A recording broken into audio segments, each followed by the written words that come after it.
Sure, you can cook scallops many different ways, but the best and simplest way to develop flavor and contrasting texture in scallops is by pan searing. And we've come up with a 3-point plan for successful seared scallops. Super dry scallops, a good hot pan, and butter.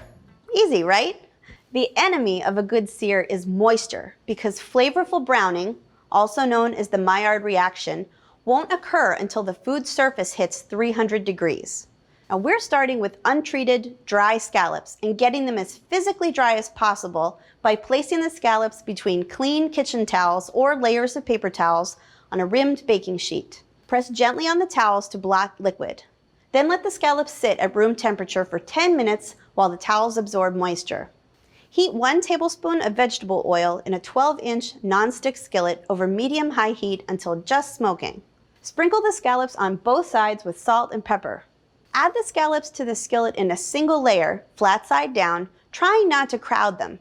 If you crowd the pan, the scallops will steam instead of getting the brown sear we're looking for. We found that starting them in a ring around the exterior of the pan is a great trick for even cooking. The area of the skillet just above the burner will always be slightly hotter than the center of the pan. Arranging your scallops this way ensures even heat distribution. Cook for 1.5 to 2 minutes without touching. We need to give the scallops time to develop that golden brown sear. Add 1 tablespoon of unsalted butter to the skillet. The milk solids and additional fat in the butter will encourage even more browning, and it won't hurt the flavor either.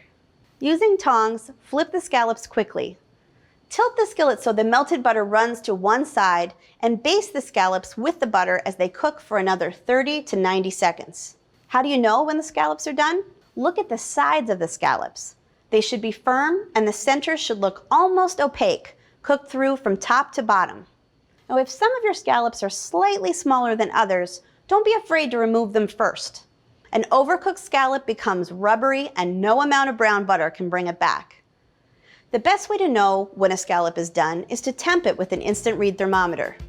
It should be 115 degrees in the center, leaving room for carryover cooking when the scallop is removed from the heat. Serve the scallops immediately with lemon wedges.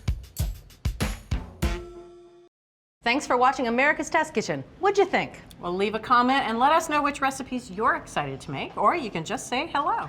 You can find links to today's recipes and reviews in the video description. And don't forget to subscribe to our channel. See you later. I'll see you later.